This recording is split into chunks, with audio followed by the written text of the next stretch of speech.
Здравейте, друзья! Какво виждам днес на графиката? Монетата е CRO, таймфреймът е седмичен.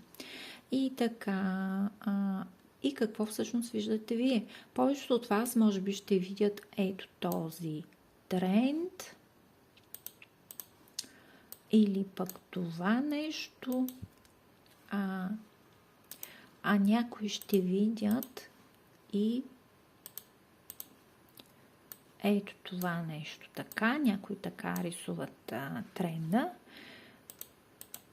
Обаче, когато рисувам тренда, започвам от началото на графиката и сега ще ви покажа как аз лично си рисувам трендовете и как се ориентирам. Значи, започвам от началото на графиката. Тук имам една линия, трендова. Виждам, че тук тя е била пречупена, тук е бил върха.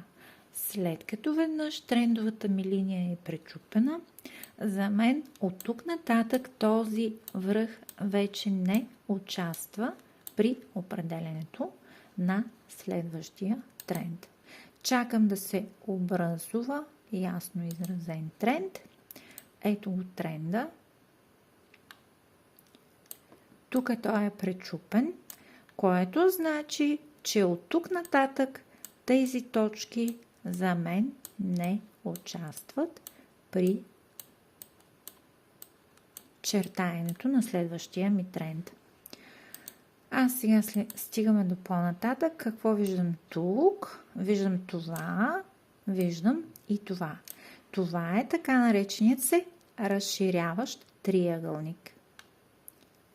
Така, един път, втори път, трети път, четвърти път, пети път, шести път цената трябва да стигне минимум до тук, а от тук нататък има и вероятност цената да продължи нагоре. Ако искате повече информация, търсете в интернет и така нататък. Но със сигурност цената трябва да достигне в ето тази точка. Внимавайте обаче, че това е седмична графика и при определенето на входната си точка трябва да използвате по-малък таймфрейм. Да, се върнем на монетата кава, която разглеждахме и казахме вчера, че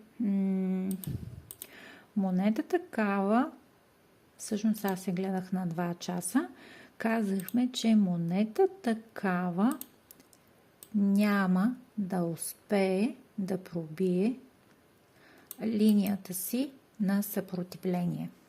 И тя не успя да пробие линията си на съпротивление. Вчера видеото го направихме. Ето тук. Ето тук направихме видеото. Ето тук направихме видеото и казахме, че няма да успее, защото няма достатъчно бензин.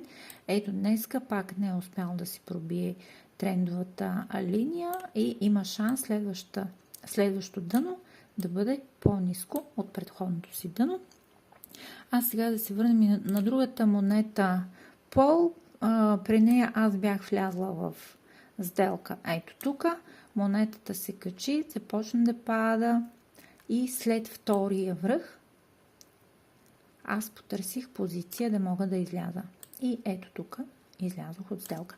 Толкова от мен. Хайде, чао за сега.